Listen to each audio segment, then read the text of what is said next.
very warm welcome to all of you guys. So welcome back into the Unit 2, Lecture 1. So we were doing financial management, and in the previous lectures we have done related to the overview of financial management, in which we have studied about what is the financial management is, what is the scope of financial management is, what are the different functions that you have to perform under the financial management. So now we have to begin up with the Unit 2, and this is the Unit 2 Lecture 1. So in this we are going to study about the sources of finance. So basically when we have studied about functions of financial management, in that we have mainly studied investment function, then we have studied about financing function, then there was dividend function, and then there was a liquidity function.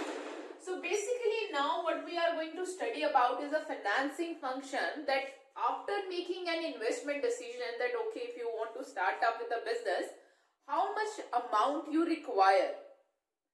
Now how much investment you are going to make in the current asset, how much investment you are going to make in the fixed asset.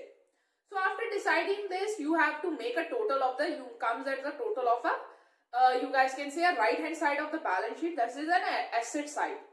But after making an estimate, we have to move to the left hand side of the balance sheet, that from where now we are going to get the money. So when we talk about getting the money, we talk about financing.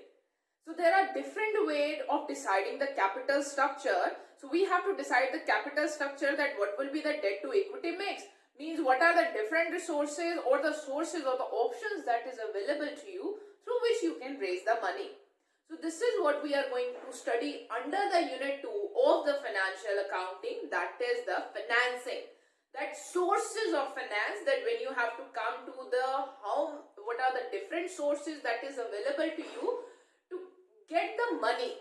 So that is what we are going to study in it. So our objective of today's lecture is to discuss long-term, medium and short-term sources of finance, describing the method of raising the long-term financing, explaining the methods of the short-term financing. So different methods and the different you guys can say options that is available to us to raise the finance, that is what we are going to study today. So let's begin with it, and we are going to discuss first of all with an introduction. So we all know that every business requires some amount of money to start and run the business. That is very true, that we have studied in the previous lecture also, that the finance is considered to be the lifeblood of any organization.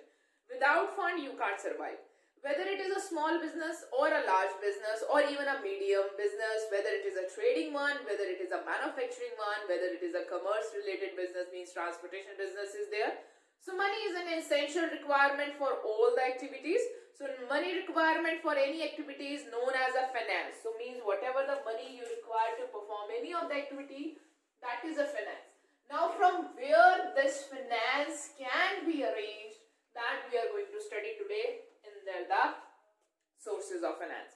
So when we talk about the type of business finance, the type and the amount of funds required usually differs from one business to another. So depending upon the size and nature of business, requirement of fund differs. So means if it is a manufacturing one, it may require a more fund as compared to a trading concern. Obviously a trading concern is going to have a smaller operating cycle. So to sustain that operating cycle, they are going to require a lesser fund. But as compared to a manufacturing one, or if you go for a large corporates, so they are going to require a more fund. So that every type of organization or the business require different kind of fund. For instance, if the size of business is large, the amount of fund required will also be large. Likewise, the financial requirement are more in the manufacturing businesses as compared to the trading businesses. So business needs fund for a longer period to be invested in the fixed assets like land and building, machinery. Sometimes the business also need the fund for a shorter period also. For example, based on the period for which the funds are required, the business finance is classified into 3 categories. So basically what he is saying, that the business requires funds for different activities. So basically we require funds in the business for carry out different kind of activities. First we require to invest in fixed assets. So means in this the required investment is going to be a longer period of time. For example, like you have machinery, you have land and building, etc., etc. So in this we generally go for long-term finances. And then we also require to meet our daily activities. So that is our working capital management, or you guys can say working capital, which is composed of current asset. For that we may even go for short-term financing also. So means the different requirement of business can be met through the different type of avenues of finance that is available with us. So first of all, now we are going to study the different type of business finance that is available with us, through which a businessman or a business can raise the fund depending upon to meeting the requirement, which requirement they want to meet. For example, they want to invest in a fixed asset, then it is not advisable to raise the money from the short term or the medium term finances. Then it is advisable to go for the long term one. But if they want to meet for the current asset one, so it's better they go for the short term one also or medium term also. So let's start. So when we talk about type of business finance, so they can be classified into three types. Long-term finance, then we have medium, then we have medium-term finance, then we have short-term finance. So these are the basically three types in which the type of business finances are basically classified. So first of all, let's start with the short-term financing. So the funds required, these are the basically sources, or these are the funds which is required to meet day-to-day expenses are known as short-term finances. For example, purchase of raw materials. So this kind of funds we require to meet our day-to-day requirement. Like you want to purchase the raw material, you want to make the payment to the workers, you want to pay for the rent, you want to go for the insurance premium, you want to pay the electricity bill and water bills, etc. So this is basically related to working capital or maintaining the liquidity in the organization. So short-term finance is required for a period of 1 year or less. So means the period of short-term finance is 1 year or less. So the period of short-term finance is 1 year or less. So the financial requirement is a shorter period is also known as a working capital requirement or circulating capital requirement. So we also called it, as I have already told you, working capital requirement. So these are the short-term funds. What are the sources of short-term funds are that we are going to discuss next in the lecture. So first of all, I am just making you clear with what is a short-term fund is, what is a medium-term fund is, and what is a long-term fund is.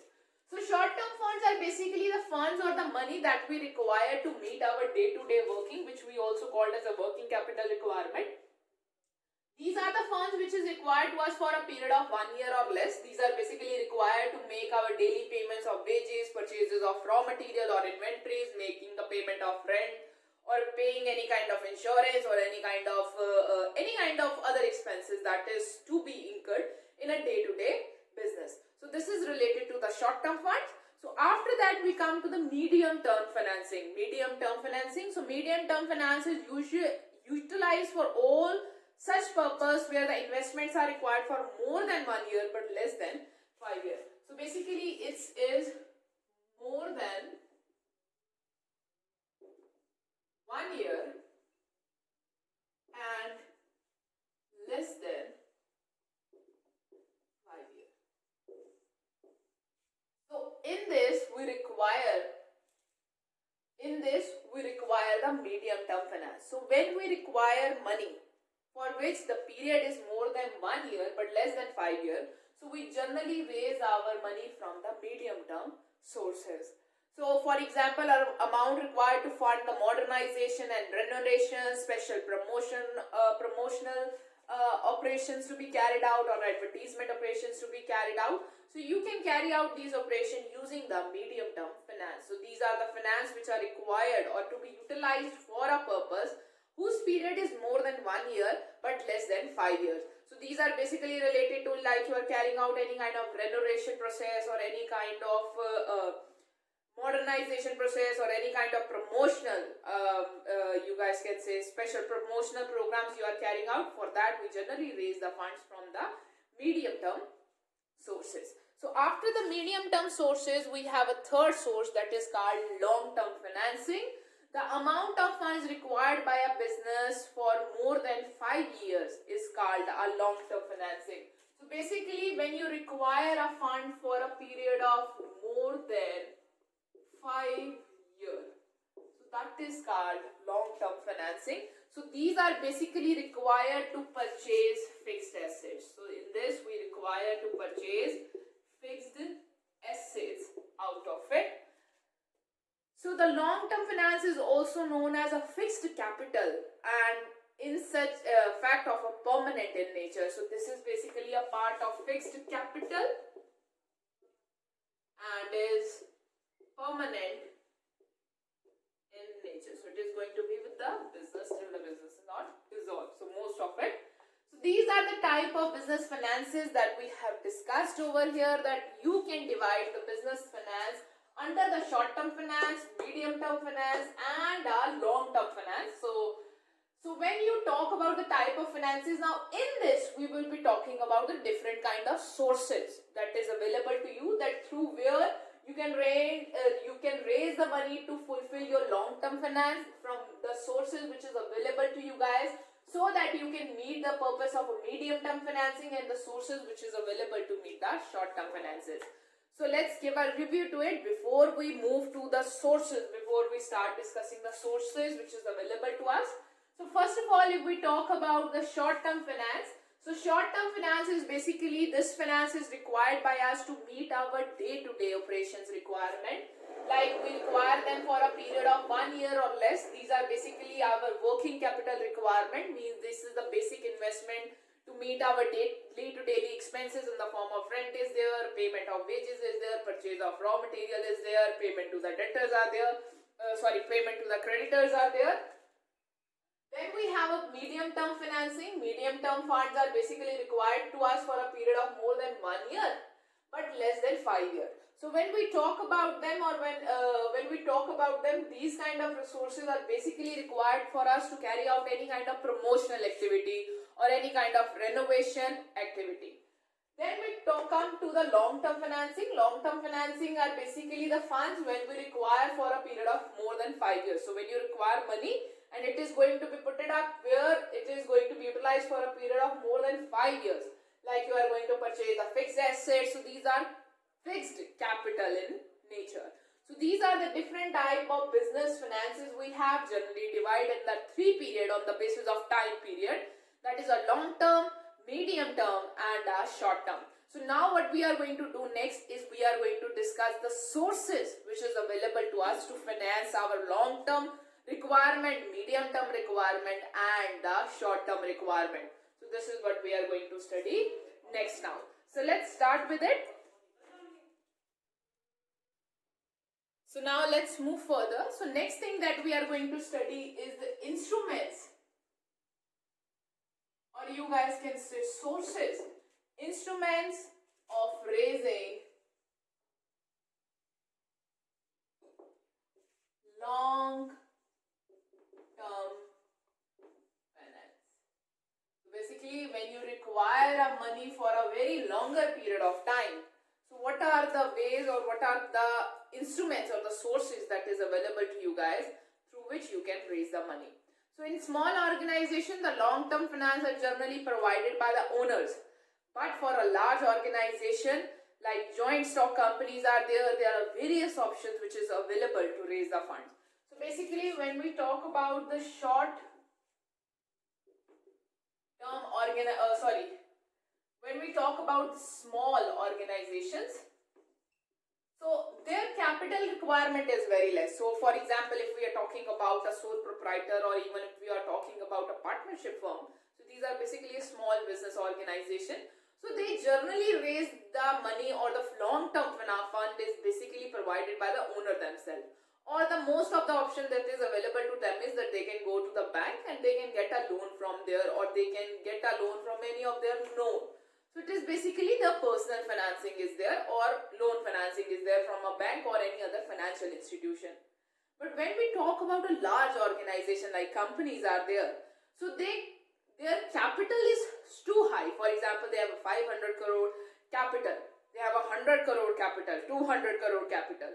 So such amount of fund can't be provided by the one single owner of those companies. So what they do, they use different sources, or the different instrument through which they can raise the long-term finances. So the first one is the issue of share. So under the long-term financing, the first is by the issue of shares are there. Apart from that, issue of debentures are there. Loans from financial institutions and banks are there. Public deposits are there. Retentions of profits are there. That is a retained earning. Term loans from banks are there, and lease financing is there. So these are the different instruments through which any of a large organization can raise the money. So we are going to discuss these instruments one by one. So let's first of all discuss with the issue of shares. So first of all, we are going to begin with the issue of shares. So issue of shares is the most common one.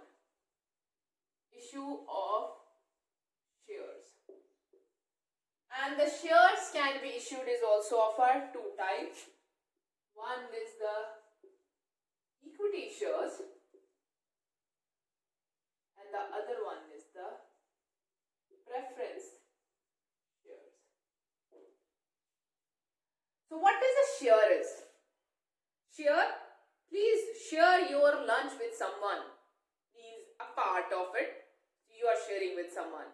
So this is what the share is. Share is basically a share in the capital of that company. This is what the share means. Share is the smallest unit into which the total capital of a company is divided. Just like, for example, if there is a cake like this, try not to make it too ugly. So if there is a cake like this with the wrong direction of fire, so if it's a cake like this and I want to divide this cake into a 4 part. So this is a 1/4 share of cake. So this is what the share is of total 1 part. This is what we call as a share. Similarly, when we talk about a share capital, or share is a smaller unit. So from the total, one smaller part, that is a share. So if you consider this cake as a total capital of a company, so means if you are considering this cake as a total capital of a company, so the one part is basically a share of it. So share is the smallest unit,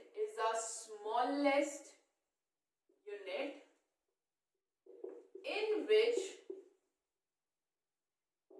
total capital of co is divided.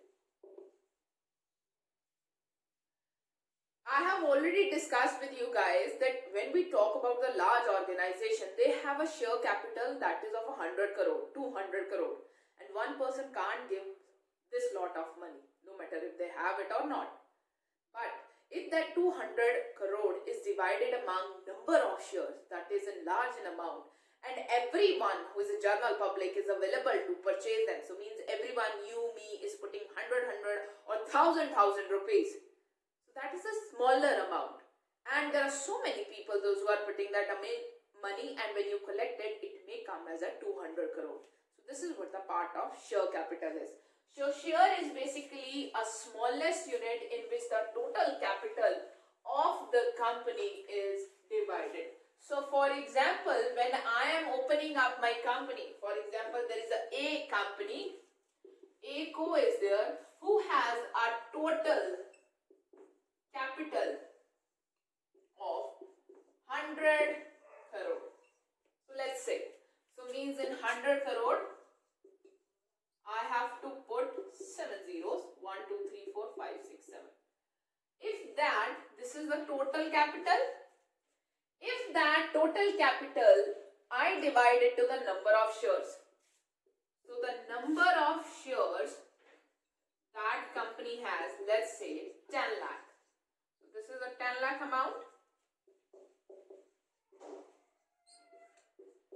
So means now if you want to purchase the one share of A Co, you can purchase it with 1000 rupees. 10 lakh dividing the 100 crore capital. So means the 100 crore is divided into 10 lakh parts. So one share is equal to 1000 rupees. So this is what the share capital is. So means now you, me can purchase the share of the A Co by paying 1000 rupees. If you pay 1000 rupees, you get a one share. If you pay 2000 rupees, you will get the two share. If you pay 5000, you will get the five shares. If you pay similarly, if you pay 10,000, you will get the 10 shares of the A Co. Similarly, all the people who is a general public, they are advised to come, they are invited to come and purchase a share of the A Co. So similarly, the A Co can raise the amount of 100 crore by the issues of these shares. So the share is basically the smallest part. Look, you can see it from this example. The total capital was of 100 crore. So I have divided this total 100 crore into a smaller part. The number of parts that I have made is 10,000.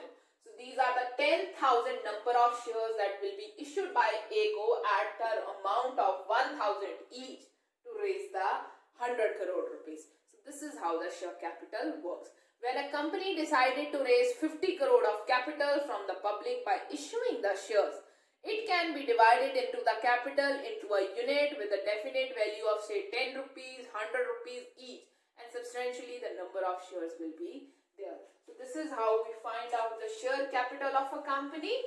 For example, similarly, this example can be differ also. For example, if A Co total capital is 100 crore and they want to issue their share at a price of rupees 100 each, then what will be the total number of shares of the company? So means how many part of the total capital will be there? First of all, let's write the 100 crore into numbers and divide it by 100. So means the number of shares, then it will be 1, 2, 3, 4, 5, 6 and 7. So 1 crore shares will be issued and every share will be of 100 rupees. So this is what the share capital is. Share capital is basically a share by the issue of share. So means in spite one person put such a money, this capital is divided among number of people, that is in a 1 crore people. If 1 crore people is purchasing those shares and everybody is putting 100 rupees, so when you will make a total, it will be 100 crore. Similarly, it's not like this, the 1 crore as some people are going to have purchase. Out of this might be a 1 lakh shares also. Some people are going to purchase only 5 shares. Some people even purchase 50,000 shares. So people can purchase these shares as per their requirement and the investment they want to make in a company. So basically, as I hope so you guys are clear what do you mean by the share capital or what a share means. So I have already told you that when we talk about the shares, we have two type of a share. One is an equity share and the other is a preference shares. So the main are the equity shares, who are the real owners of company. Those who are called the owners of the company. So it's not like this that company is there. No, company is not there, but they are to be considered as the owners of the company. So they have a status of the you guys can say status of the owners of the company. So the equity means equal. Equity means equal. The equity share is a share that give equal right to all the holders. The equity shareholders have to share the reward and risk associated with the ownership of the company. So they are the people those who purchase the equity shares of the company. They have the status of the owners of the company. So their status is of the owner of the co. They are called the shareholders. They are the most risk bearing. So means they bear the most risk, and their return is also max. So means they are also, as per the most risk bearing, their return is also most. So means most of the return goes to the shareholders. So those who are purchasing the equity shares. So equity means equal right. So means if you are purchasing a one equity share, you will have one vote. If you will purchase two equity shares, you will have two votes.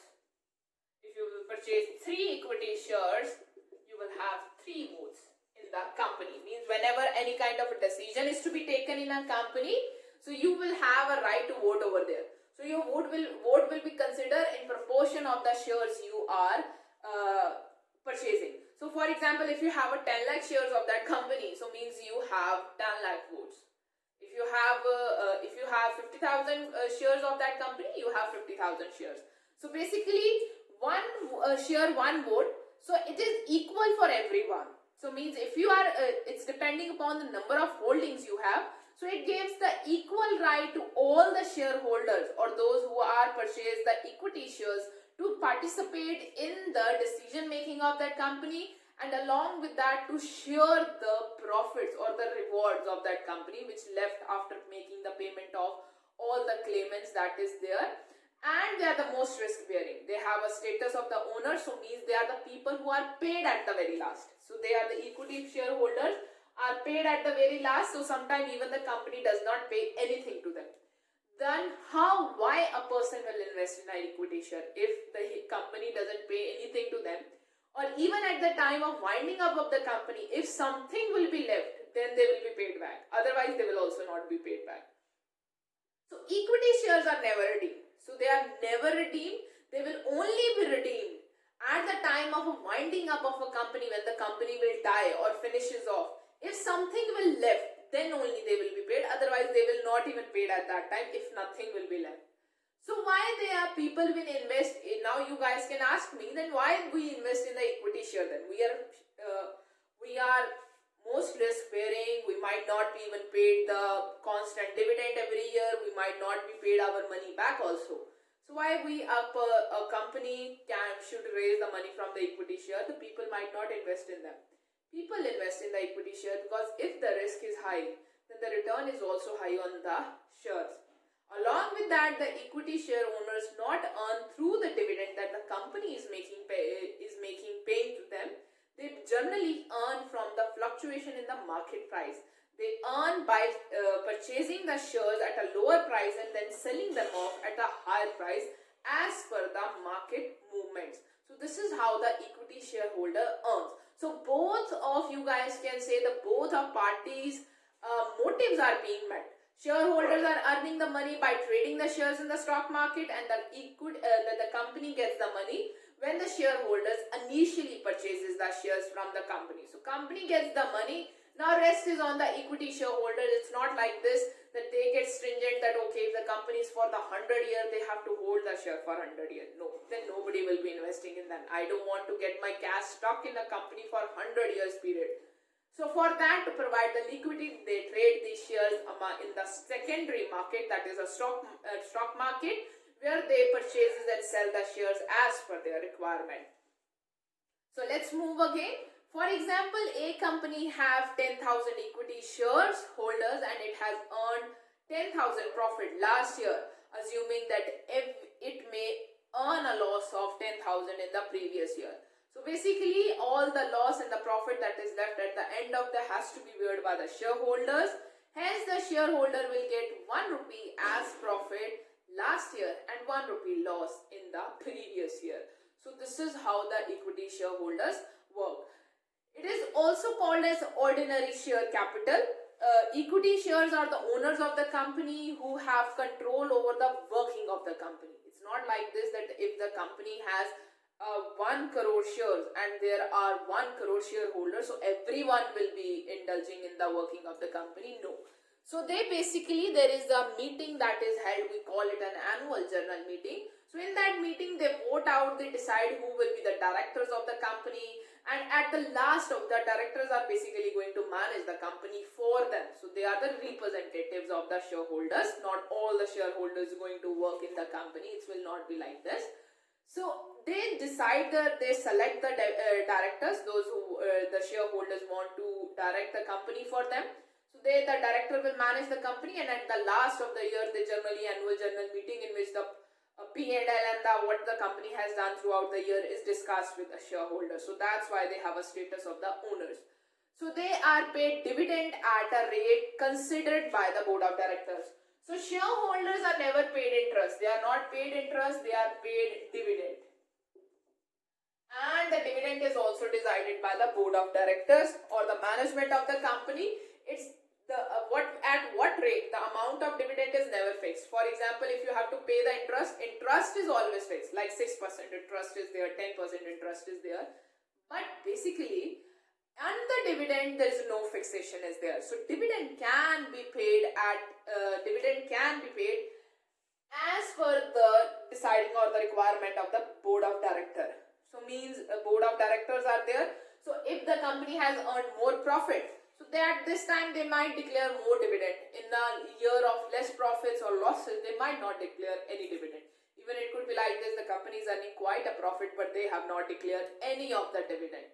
So shareholders will be paid dividend every year. This is not a constant. This depends upon the board of directors. So I hope so you guys are clear with the equity shares. So equity shares are basically the equal right in the share capital of the company. I'm repeating again. The equity shareholders are the owners of the company. So they are having a status of the owners of the company. So if one equity share you are holding, you have a one vote. So means you can use that one vote to select the director of the company, CEOs of the company, and the equity shareholders are basically paid dividend. What amount of dividend will be paid, when will the dividend will be paid to them or not to be paid to them is also decided by the management or the board of directors of the company.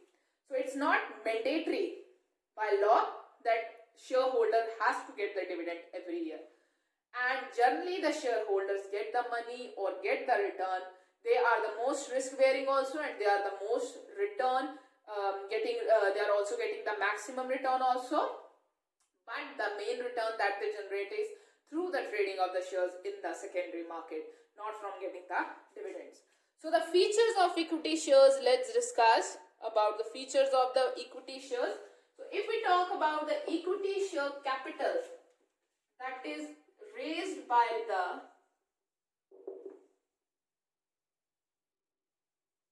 company, so first of all it is permanent in nature, that I have already discussed with you guys. So once the company issues the equity share capital, for example, I have issued the equity share capital of 1 crore. So this 1 crore capital is going to be with me till the winding up of a company. I can't pay back the equity shareholders till the company is in a working mode. So it's not like this, I have raised a loan from a bank. I have taken a bank loan of 50 lakh rupees. So I have to pay that loan back within a 5-year period or maybe within a 10-year period. So this 10-year period or a 5-year period of paying back is not related with the equity shareholders. And equity source is a main long term. So that's why they are the main long term, because they are not to be paid back. And it is a permanent source of finance, because once you raise the money from the equity shares, they are going to be with you till the winding up of the company.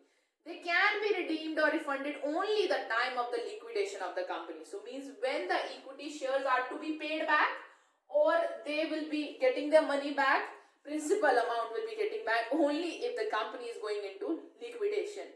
That's too far from the residue left after the meeting all the obligation. That is also they will be paid only if something is left after meeting all all the obligation that is standing at that time. Only if something is left, then they will be paid back. Otherwise, they will also not be paid back. So after that, the next is residual claim on profits. So they are the basically owners of the company. So they will be getting any amount which is left at the last after making the claim of all the payments. Means first of all you have to make the payment to your employees. Employees are paid, then you have to make a payment to your creditors. Creditors are paid. If there is any kind of interest is left, that is to be paid. Debtors to be paid. Preference shareholders to be paid. If something is left after making payment to all of the other parties, if something is left, then that will be divided among the equity shareholder. It is not like this, if profit is there, first part go to the equity share. No, the last part of the profit will go to the equity shares if something left, only then. So, equity shareholder have a residual claim to the income of the company. Residual claim means that income left over after paying all the outsider claims will be paid to the equity shareholder. So means whatever the outsider claims are there after making payment to all of them, like employees payment, creditors payment, debtors payment, interest payment, bank loan payment, if something is left, only that will be paid to the equity shareholder. Then is residual claim on assets. So equity shareholders have a residual claim on the firm assets also. In an event of liquidation of a firm, when the firm goes for a liquidation, so first of all the outsider claims are met. If any, after meeting all the outsider claims in any of the other assets or the amount is left, that will belong to the equity shareholders. Then fourth point, voting right. That I have already discussed with you guys. So the number of shares you held, the number of votes you have. The equity shareholders are the real owner of the company. They have a voting right, and this voting right they basically exercise whenever the annual general meeting is there, or they exercise this whenever there is some kind of specific decision making is to be take place, like decisions related to appointing of the directors of the company.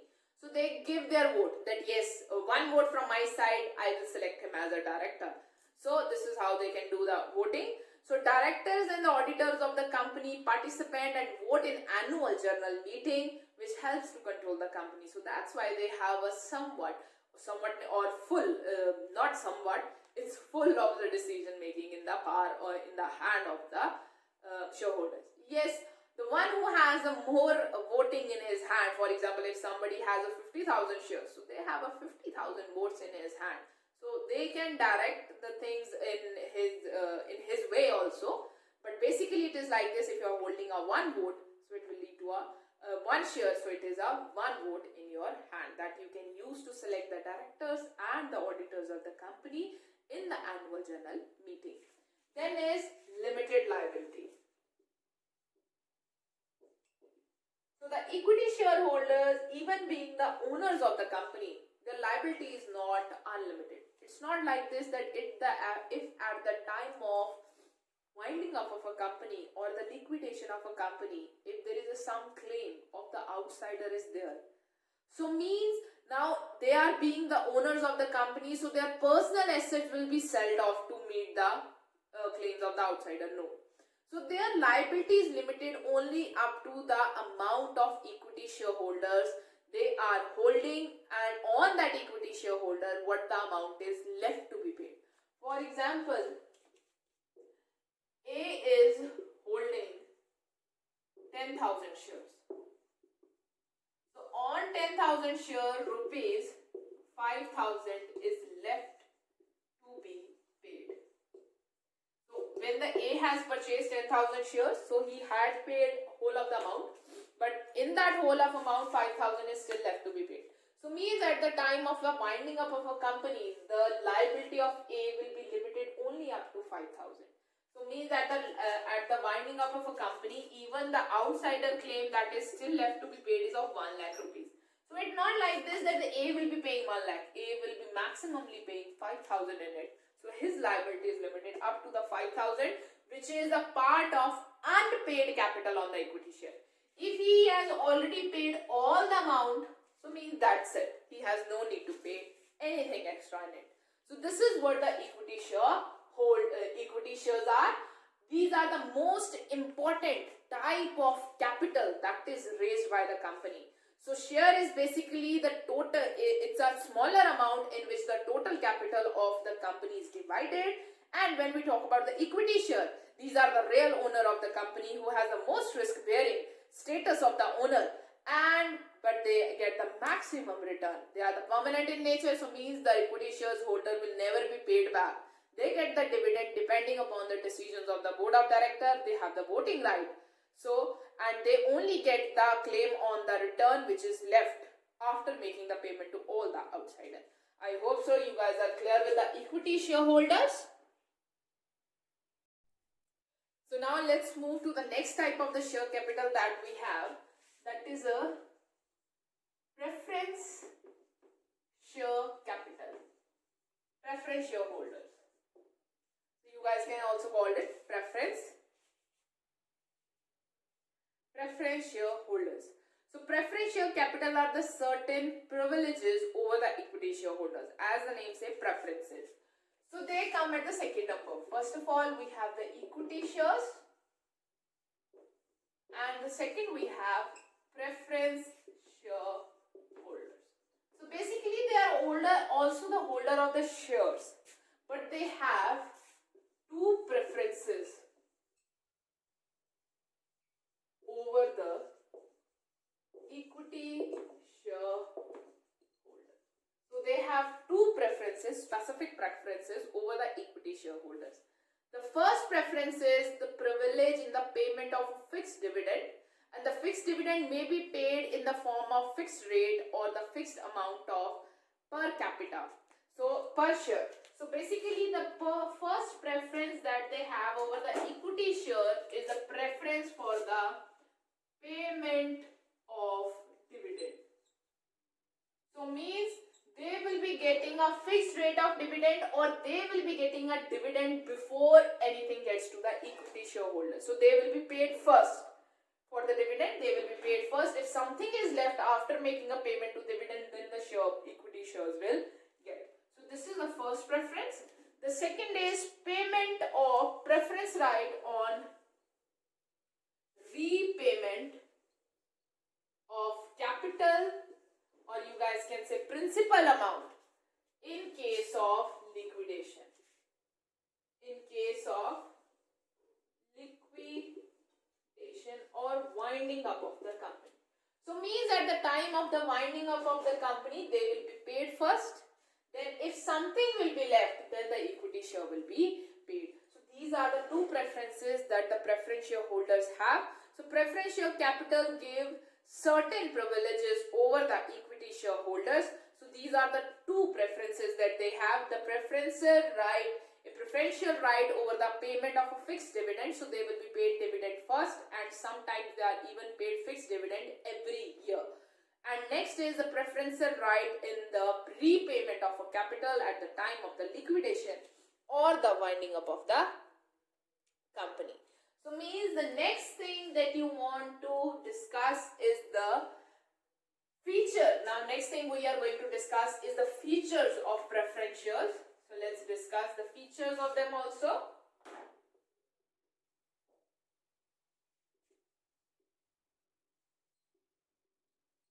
So the features of preference shares, first of all, is claim on assets. So they are being the preference shareholders, so they are also the shareholders. They also have a claim over the assets, and they have a preferential share over the assets. So means before anything to be paid to the equity shareholder at the time of the winding up of the company, they will be paid first. So the company does not create any charge on the asset with issue of the preference share. Still, the preference shareholder have a prior claim on the assets of the company at the event of the winding up that I have already told you. So when you issue shares, and that at the time of issue shares, there is not anything like this that there is a charge against the assets of the company. Like, what is the charge against the asset of a company? For example, if you are raising loan from a bank. So So bank will only give you amount if you give some amount as a or something as a collateral, like you are putting your land and building as a collateral. So means at the time if you are not able to pay back that loan back, they can sell off that land and building and claim their money back. But the shareholders can't do this. But yet, at the time of the winding up of the company, they do have a right over the assets of the company when everything is to be sold off and the amount is to be generated. So they can get their money back. So preference are going to get their money back first. If something is left, then it will be go to the equity shareholder. So they have also the claim over the asset at the time of the liquidation of a company, not in the regular working of a company. Next is claim on income. So we also know that the preference shares are going to have a preference over the receiving of a dividend. So not only the prior claim of the assets at the time of liquidation, they also have a prior claim on the income of the company. So means they will be paid dividend first. If paid to them, then board of directors can't pay anything to the equity shareholders. So they can't do this. I won't be paying anything to the preference shareholder, but I am paying a dividend to the equity share. This can't be done. First of all, you have to pay to the preference shareholder dividend. Then only if something is left, you will be paying to the equity shares. Next is accumulation of dividend. So third, they also have a right of accumulation of dividend. Means dividend get collected. For example, in a year, a company was not able to earn the profits, not enough profits to give the dividends. So means in that year, the preference shareholders does not get anything as a dividend. It's not mandatory for a company to pay dividend every year. But the preference shareholder can accumulate the dividend that was to be paid to them in the previous year or in the loss earning year and collect the accumulated or total dividend in the year in which a company has earned the profit. So most of the preference shares divided into is accumulative. Dividend is accumulative, so collected. So means if in any of the year dividend is not paid to the shareholders, preference shareholders, they can collect that amount, and that collective amount or cumulative amount of dividend will be paid in the next year or in the year in which the profit will be earned. So they have a right to accumulate the dividend. Then the fourth one is redeemable. Fourth one is redeemable. Preference share capital have limited maturity period if issued as redeemable. So sometime if you want, they are also not that redeemable. If you want, they can be with the company till the liquidation of a company, but at the time when you are issuing the preference shares, if you are issuing them as a redeemable one, so they have a limitation of maturity that after the share capital has been refunded, it provides flexibility in the capital structure, which is beneficial for a company. So means it provides flexibility that after a period of time, if company wants at the time when they're issuing the preference shares, they can issue them as a redeemable after 10 years. So means company will be paying back the principal after 10 years or 20 years. So whatever as per the flexibility or the concern of the company, they can decide the redemption of the preference shares. Then is fixed rate of dividend. So means whatever the dividend will be paid to the preference shareholders, so that will be fixed in nature. So means every year, for example, the preference shareholders are paid at a dividend of 10%. Sorry about that. So every year the preference shareholders will be paid a dividend of 10%. So means every year the dividend is 10%. What's the benefit to the equity shareholders over here is, for example, in the time of more profits, they will be getting more because their dividend is not fixed at to 10%. So means in the time of major profits, so preference shares might not get anything extra than 10%. So this is what the thing is. The issue of preference shares are at a fixed rate of dividend. The rate is at the par value of issue. So whatever the amount of dividend par value is there, so on that 10% dividend will be declared. Convertible. Sometimes there are different type of preference shares are issued. Like we may have convertible preference shares. Convertible preference shares means these are the preference shares after a period of time converted into the equity shares. For example, after a period of 5 years, after a period of 3 years, they will be converted into equity shares. So, convertible preference shares capital has the feature of conversion of preference shares investment into fully or partly paid equity shares at a predetermined ratio which is given for the specific time. Seventh is participant in surplus profits. So sometimes if there is any kind of situation arises of a surplus profit, so means extra profit, so they will get this 10% dividend also, so and they may get a part of the extra profits also. So these are the basic features that is related with the preference shares. I hope so you guys are clear with the difference between preference shares and the equity shares. So preference shares holders are the holders, these are the also shareholders, but they have a two specific preferences over the equity share. The first preference is related to the payment of the dividend, so they will get the dividend before anything equity shares will get. Second is, and they are going to get the dividend at a fixed rate also for every year. Second is the preference at the time of payment of prepayment back of the capital amount at the time of liquidation or the winding up of a company, so they will be paid first, then if anything will left will go to the equity shareholders. So these are the, they don't have any kind of voting right, we have discussed. So preference shares holders, they don't have any kind of voting right, so means they can't vote in the annual general meeting, so they can't decide who is going to be the manager of the company, who is going to be the you guys can say who is going to be the CEO of the company or the director of the company. They have a claim over the asset before the equity shares, they have a claim over the income before the equity shares, so means they will be paid first. They can accumulate the dividend for the years in which they have been not paid the dividend. They are maybe redeemable also, like equity shares are not at all redeemable. So you can't never issue a equity share which is redeemable after 10 or 5 years. No. Equity shares can never be redeemed until and they are only redeemed at the time of the winding up of the company, if anything left with the company to pay them back. Fixed rate of dividend they get, sometimes they are also issued with an option of convertible. So means after a period of 5 years or 3 years they are converted into fully or partly paid equity shares, and they might also have a hand on the surplus dividend if surplus or the participation in the surplus profit, if anything, if a company is earning something extra in any of the year. So this is what are the preference shares are.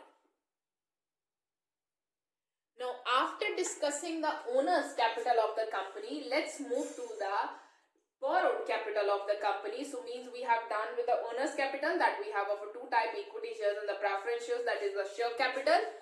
Now we are going to move to the second type of the instrument through which the long-term fund can be raised by the company and is generally raised by the company, that is a debt capital, that is a debentures.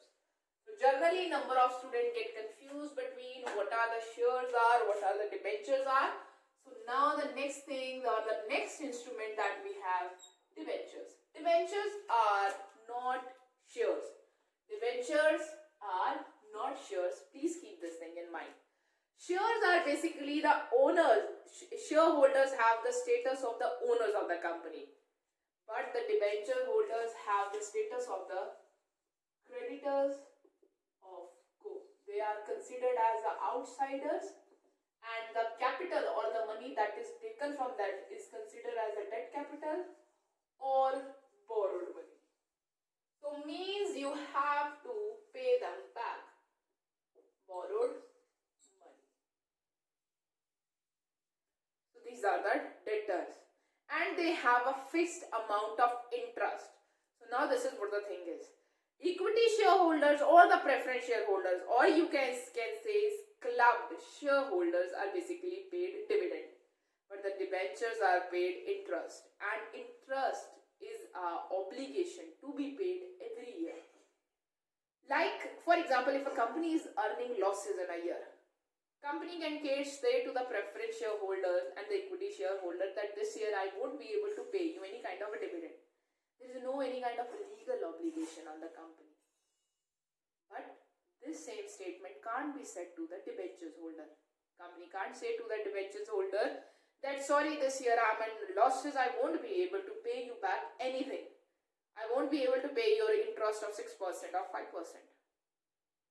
This is a charge against the, this is, you guys can say, this is something a company can't do. They have to pay them interest even if the company is running into a losses. So payment of interest is obligatory. So company can raise their long-term capital from the issue of debentures also. They carry an assured rate of return for the investors. So they have to be paid assured rate of return, that is basically in the form of their interest, that is to be paid every year. Interest we show under the P&L account in the expense side.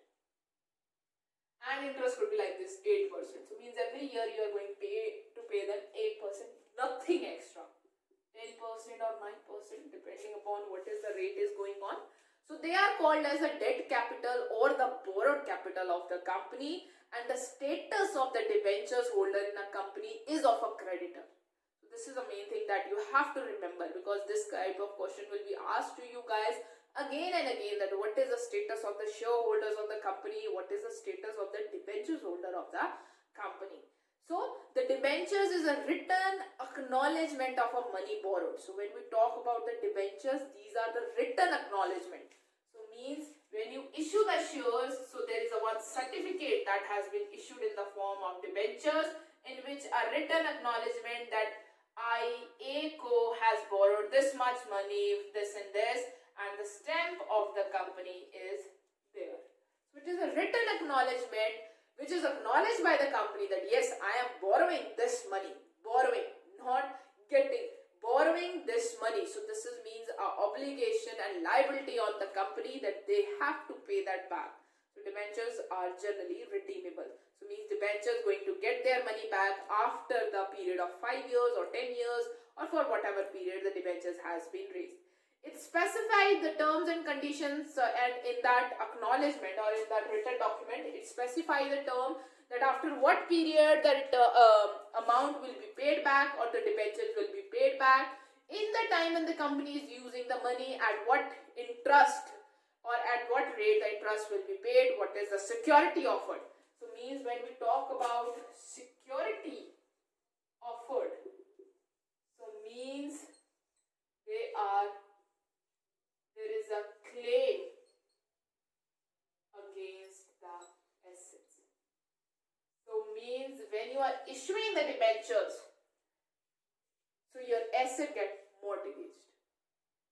Why then company go for issuing the debentures? Why do every time go for the shares?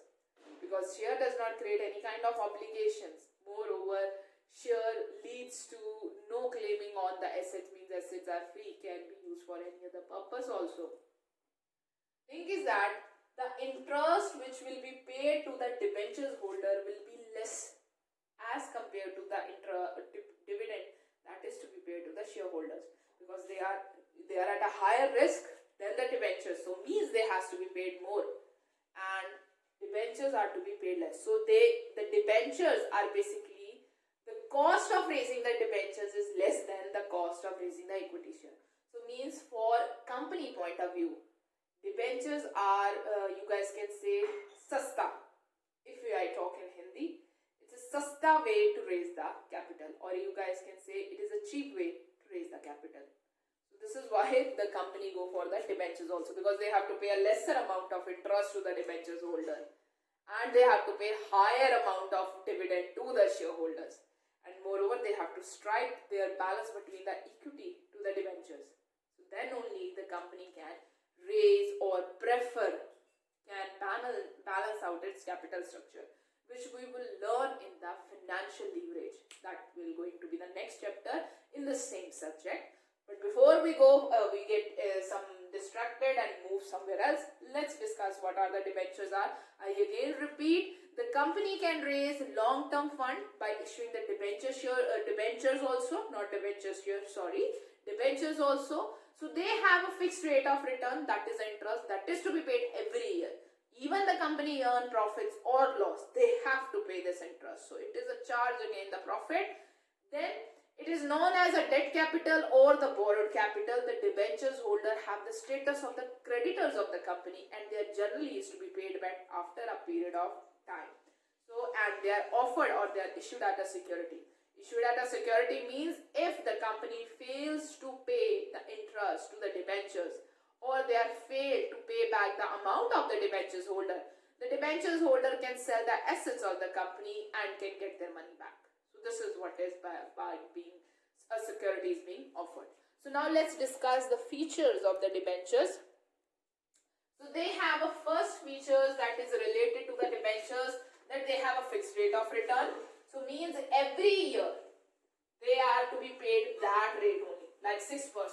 So 6% debentures. So generally, if you guys have seen any kind of balance sheet, it might have written 6% debentures. So this 6% is basically the name of debentures, and along with that, this is a rate of interest that is to be paid on that debentures. And whereas on equity shares, there is no rate is there, but on preference shares, there could be 10%. Obviously, preference shares is going to have a higher rate because they are higher the risk earning in it. So because the debentures are secured one, you guys can say that the securities are offered against the issuing of debentures, that if company fails to make a payment, so the debentures holder can settle. So the means their payment is very much secure. It is obligatory to pay the interest also and pay the amount back also. So they are less risky as compared to the shares. So that's why their rate of return is also low. So the fixed rate of return, they will be paid a fixed rate of return. So in general, the debentures are issued at a fixed rate of return, interest that is, but they may also be issued at a floating rate. So at a zero interest also. So in that case, the interest keep on changing over a period of time depending upon the market changes. So sometimes the debentures are also issued at a zero rate also. So means no interest rate is specified. It is a floating one. So means the interest rate, it's not like this that they will be paid zero interest. No, it will never be like this. They will be paid interest, but the rate of interest will change from the year to year depending upon the motion on the market. So depending upon the rates which is going on in the market. Next is maturity. That is, they are redeemable. So the redeemable debentures, the debenture capital is the cheapest source of long-term finance. That's why the company goes for debentures. Equity or shares are basically more expensive in nature, but it should be repaid after a specified period. For example, 10 years, 5 years, or 15 years. So it is mentioned at the time of issuing of the debentures that after 10 years, the debentures are redeemable. Redemption, the debentures can be repaid either in installments also and either in a lump sum also. So when you redeem the debentures, it could be like this. For example, if the company has issued a total debentures of 10 lakh, so it could be redeemed like every year 2 lakh. So 5,000 will be there. Means 5 years will be there. 2 lakh in first year, 2 lakh second, 2 lakh, 2 lakh, 2 lakh. So this is how it will be redeemed. Or after 5 year or after 10, full 10 lakh redeemed. So this is how the debentures can be redeemed. Next is debenture indenture. A debenture indenture is a legal document which specifies the right of both the issuing company and the debenture holder. So means at the time of the debentures which are issued, there is a specific written document is there that we have already discussed. So debentures are basically the written acknowledgement of a company that yes, they have raised a money or borrowed a money from this specific person for this specific period at this rate of interest. So this is what it is written. So this is what called debenture indenture.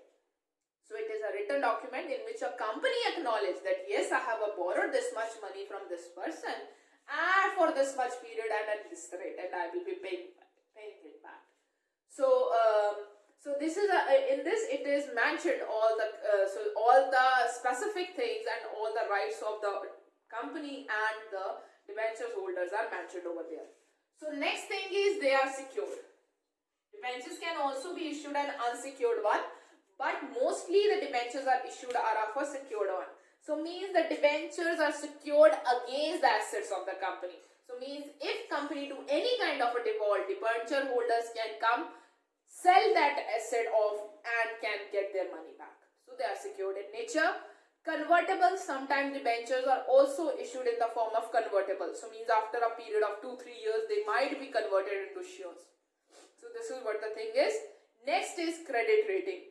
Before issuing of the debentures to the public, the issuing company need to get the debenture rated by any one of the credit rating agencies. So basically, if a company want to go for the credit debenture issue, they have to get their credit rating done from any of a government company like CRISIL is there, CARE is there.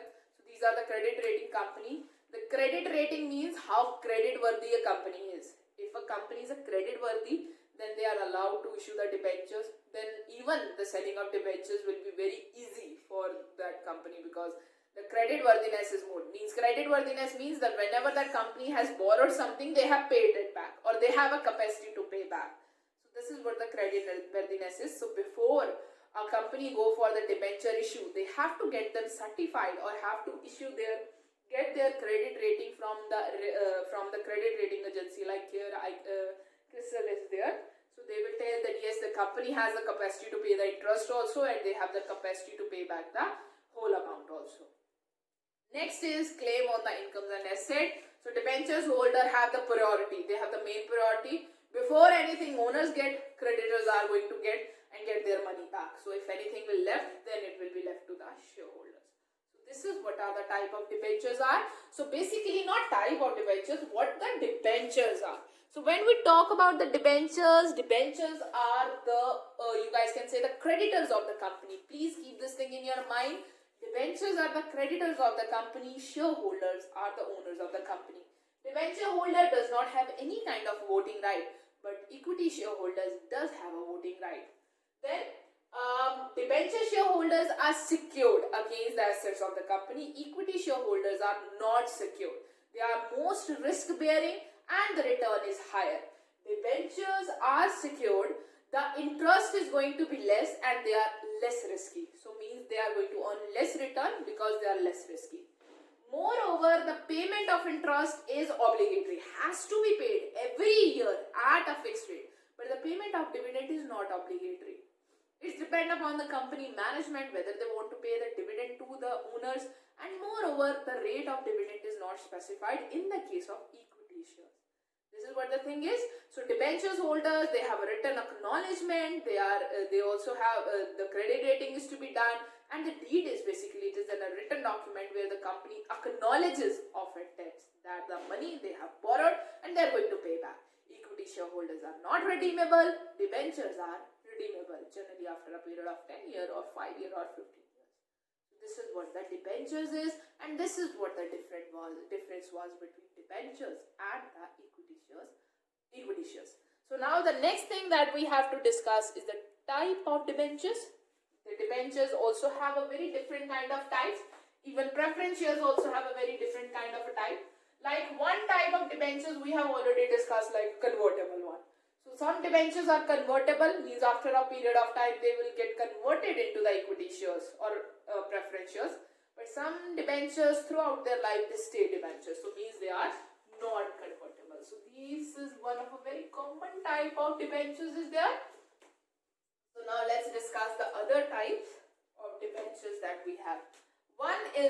First one is a bearer debentures. First one is the bearer debentures. So bearer debentures are registered and are payable to the bearer. They are negotiable instrument and are transferred by delivery. So bearer debentures means the one who is bearing that note. So basically when the debentures are issued, there is a one note of acknowledgement. So the one who is holding that note of acknowledgement, that is the bearer of that debentures, so that person will get the interest amount. So means they are transferable. For example, I have a debentures, I have that acknowledgement. I can give that debenture to you. So I have to just inform to the company that I have transferred my debentures to XYZ person. So the company will now pay the interest to you because you are holding a certificate of that debt. So this is what the bearer debenture is. Next is registered debentures.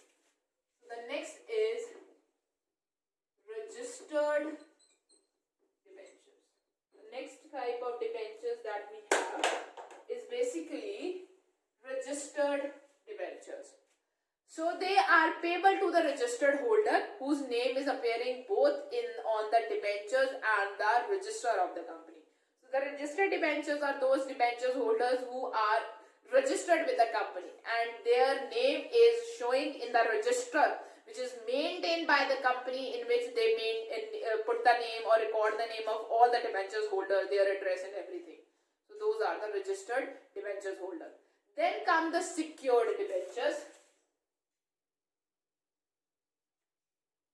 Secured debentures are the debentures which are secured against the asset of the company. So means if company makes any kind of default in the payment of interest or repayment of the principal, these debentures holder can go sell off the assets of the company and get their money back. So they are the secured one. So debentures which create the charge against the assets of the company, which may be fixed or floating, as known as the secured debentures. Then we have a fourth type, that is an unsecured or naked. The other name is naked debentures. So means they don't have any claim on the assets of the company. The debentures which are issued without any charge on the assets or insecure or are called naked debentures. The holders are like unsecured creditors may see the companies for the recovery of debt. It's not like this that the company is not obligatory to pay them back. The company is obligatory to pay them back. For example, if company do any kind of problem in paying back, they can take the company to the court also. And moreover, the unsecured one is not issued by all the companies. They can only be issued by those companies which are of a very high credit worthiness. So if it's a very blue chip company, which we generally call as a blue chip companies which having a very high credit worthiness, they can only issue these unsecured debentures. Otherwise, most of the companies are not allowed to issue such kind of debentures. So we have bearer debentures, means where it is transferable. Like I have a certificate, I give it to you, now you are the debenture holder. Registered debentures are those debentures which are registered with the company. So means their name is existing in the registrar of that company, in the register of that company. Secured debentures which are secured against the assets of the company. Unsecured debentures which are not secured against the asset of a company. So means they are issued mainly by the very blue chip or high credit worthiness company. The sixth one is redeemable. Redeemable means giving the money back. So the redeemable debentures, so these are normally debentures which are issued to on the condition that they shall be redeemed. So redeemable debentures means so they will be paid back after a certain period, like 10 years, 5 years, 15 years. So means the principal amount will be paid back to the holder, debenture holder. Then come 4, 5, 6. Then come perpetual debentures. So means unredeemable debentures. So when the debentures are irredeemable, so means throughout the life of that company, the debentures will not be paid back. Those are called irredeemable debentures. Whereas generally in India, irredeemable debentures are not issued. They are not issued. Generally, it is not issued in India. So means in India you can only issue a redeemable debentures which will be paid back after a period of 10 or 5 years. So it's not like this. These are not shares that they will be with the company till the liquidation of the company. No. So in India it is not allowed to issue the redeemable debentures. Next is convertible debentures. Convertible debentures, as we have already discussed, these are the debentures which is after a certain period are generally converted into equity share or in a share form. Even in the ratios are also specified. So like 3 years, after 5 years, they will be converted into equity shares. So this is what the convertible debentures are. Unconvertible debentures are those debentures which is throughout the lifetime of the company, they stay as a debentures. Next is participating debentures. Participating debentures are those debentures which participate in the profits of the company. So means that if company has earned a very extra profit, so in spite of just getting interest, they might also participate in the extra profits also. These are basically the different type of debentures we have. I hope so. You guys are very much clear with the debentures. So now the next thing that we have, these are the main things. These are the main thing through which a company issues or raises its long-term funds to meet its long-term requirement through shares, equity shares, preference shares, and debentures. So after these three mains, there are other options also available, like loan from financial institutions. Loans from financial institutions. So there are many specific financial institutions established by the central and the state government, like there is Indian Financial Corporation of India, IFCI is there, Industrial Development Bank of India is there, IDBI, Industrial Credit and Investment Corporation of India, ICICI is there, Unit Trust of India is there, state financial corporations are there. So these are basically the corporations which are you guys can say established by the government, central or state government, to promote the business in the India. So their main motive is to provide capital to the companies, whether it is a small one or it is so small companies can also go for the small organizations can also go for the raising the capital from there, but the small organizations generally don't go for the equity share, preference shares or debentures. So these establishments or these institutes' basic motive is to promote the business. So they give loan to the entrepreneurs for their working. So even a company can prepare the file, can apply for the loan, and if the requirements are met, they can get the loan from that. It is just like a long-term loan you get from a bank. So it means you have to pay the interest also, and after a 10 years or after a 5 years or 10 years or 15 or 20 years period, you have to pay back the loan also. So loan from financial institution is just like a loan you are getting from a bank. Just it's not bank, it's any specific institutions that is made with the main motive to promote the business. So these financial institutions give grant loan for a maximum period of 25 years. These loans are covered by the mortgage. So means there will be claim against the assets of the company. Means if a company will not be able to pay back that loan, then these institute can sell off the assets of the company to get their money back. There is a fixed rate of interest is there that has to be paid every year, and the amount of loan is large, and on that amount of loan interest is to be paid every year, and after 25-year period or 20-year period the loan has to be paid back. So basically when you raise, there is an interest is there. They are generally for a period of 25 years, and then there is claim against assets of companies. So there is a claim against the asset of companies also there. So this is what the loan for from financial institution is there. Next is public deposits. So the next this is the simplest thing that we have discussed, that is a loan from financial institution. So the next option to raise the money for the long term which is available is a public deposit. And this public deposit option is not available to all the company. These public deposit option is basically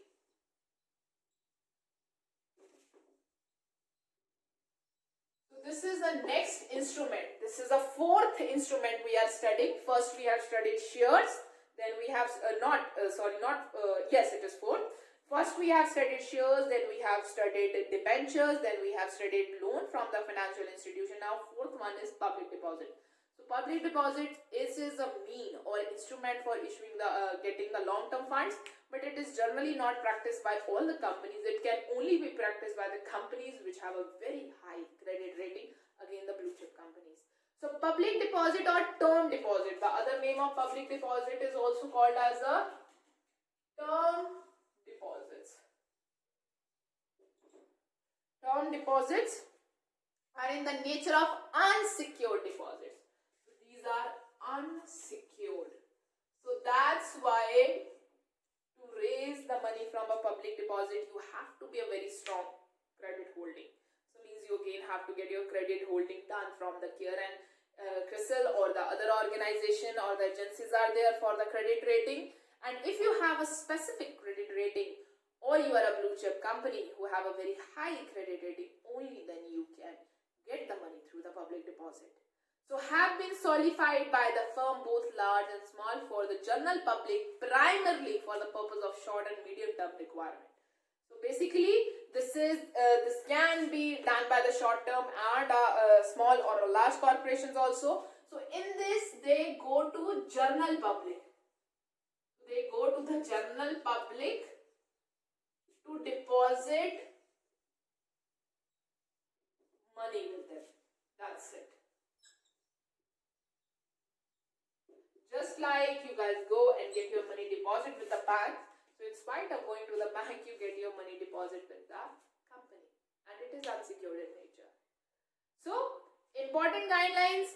Fixed deposit accepted by the companies are governed by the Company Acceptance of Deposit Amendment Rules 1978, and the main features of these regulations are: a firm cannot issue public deposit for a more than a 25% of share capital and free reserve. So means there is some certain amount that is specified by the government, then only up to this amount you can issue the public deposit, that is 25% of share capital. So not even a single money above than this amount they can raise as a public deposit. Next thing is, a firm cannot issue a public deposit for more than 25% of its shares. The public deposit can be issued for a period ranging for a minimum of 6 months to the maximum 3 years. So means this is not for a long term, this is for a medium to short term. So public deposit can be issued for a period of 6 months to 3 years. So this is a period for which a company can raise the money from the public deposit. The company that has raised the fund by the way of issuing a public deposit is required to set aside a deposit or investment by the 30th April each year equal to 10% of that deposit to show that they will be able to repay them back. Finally, a company and accepted by the public deposit is required to disclose some true, fair, virtual and vital and relevant facts in regard to the financial deposit, because here the amount of public is involved, so there are so many obligations that is related with them. So it's just like NBCs, non-banking financial corporations are there, they generally take public deposits. So it is basically like this, that they are inviting the money to give and deposit their money with them. They will have the acknowledgement of debt, but they are unsecured in nature, and there are so many guidelines that is related to it. So this is another form of you guys can say long-term raising of fund from there. And now we are going to come to the next point, that is a fifth instrument that is with us, through which a long-term fund can be raised, that is retained earning. So this is a very, very cheapest way to raise the money, that is retained earning. Means you have clubbed some money, you have retained the earnings. This is the most cheapest way. No interest is to be given. This is the money you have earned. You in the previous year, now you have clubbed together and now you want to use it for your other business activities. So means no interest is to be paid, no dividend is to be paid. This whole money belongs to you. You can use it in whatever way you want to use. So this is a company which make the funds like a retained earning. So this is the fifth part, that is a retained earning, retention of a profit. Retained earning are an important source of internal financing of well-established companies. So this is only available to the companies who are very well established. They are the companies which have a very long history. So means like Reliance is there, Hindustan Unilever is there, apart from it Tata is there. So these are the companies, those who are coming up from many years, they are earning profit. So they might be creating funds for keeping some funds aside to meet any kind of a business opportunity that may come in the future. But if it is a new co that is a newly has incorporated, they might not have the option of retained earning. They have to go to the issuing of shares, preference shares, debentures, or getting the money from the financial institutions. So the retained earning are the profit of the earnings which is available to the equity shareholder, which are plunged back. So means they are not given to the shareholders, but they are kept by the company. So in other words, the part of earning which is available to the equity shareholder, that is retained for the future investment. So that is what it is called, retained earning. So the merit of retained earning, it is a cheap source of capital. Obviously there is no interest is to be paid on it, no dividend is to be paid on it, no expenses incurred in raising that capital. You have just made a fund and you are using that fund. Then is financial stability. A company will not affect any kind of debt and the equity structure. It will not affect the number of shares you have, number of debts you have. So it will not affect that. So your financial stability is there and benefit to the shareholders. So basically the amount that is retained earning is belong to the shareholders. So in spite of giving it to the shareholders in the form of dividend, you are retaining it and then you are utilizing it for any other business opportunity. So means if you are investing it in a proper way, so it will again going to generate more returns for the shareholders. So ultimately the benefit is for the shareholders only. So this is what the retained earning is. And now let's discuss the next thing is you can also get the money from the banks also. That is the same way that you can get from the money from the financial institution. Mortgages will be there, means security will be there, interest has to be paid, and the amount is to be paid back after a period of time. So with this we have reached to the last option available to us for the long-term financing, that is a lease financing. So I hope so you guys are very much clear what is a lease is. So lease is basically like taking a thing on a rent. In spite, for example, I need a machinery. That machinery is costing me 25 lakh rupees. Means I have a need to get now 25 lakh rupees. So I will be issuing debentures. I might apply for a loan. I might issue the shares. I might issue the equity shares or preference share to collect that 25 lakh rupees so that I can purchase that machinery. But in spite of spending that 25 lakh rupees in purchasing that machinery, what if that machinery is available to me on a rent for a period of 99 years or 100 years? That is called leasing. So lease financing. So lease is a contract whereby one can use the asset of another person with the due permission of that owner. So means you are not the owner of that asset. You are just using that asset. There is a deed that is written on the payment of a rent, that is called lease rent, or without purchasing the asset. So the owner of the asset is called the lessor and the one who is using the asset is called lessee. So it will lead to you not to raise any extra amount, not to pay any kind of interest and debentures, interest on debentures or dividend to equity, and you are using someone's asset without making a huge investment into it. So this is what it is, a lease financing is. So in the today's lecture, we have discussed about the long-term financing. We have discussed about the financing and all. And in basically, we have discussed about the long-term finances, in which we have discussed about the equity shares, preference shares. We have discussed about the loan, taking the loan from the banks or financial institutions. Then we have discussed about the public deposit, retained earnings, and leasing also. Thank you so much guys for your time. Have a nice day ahead.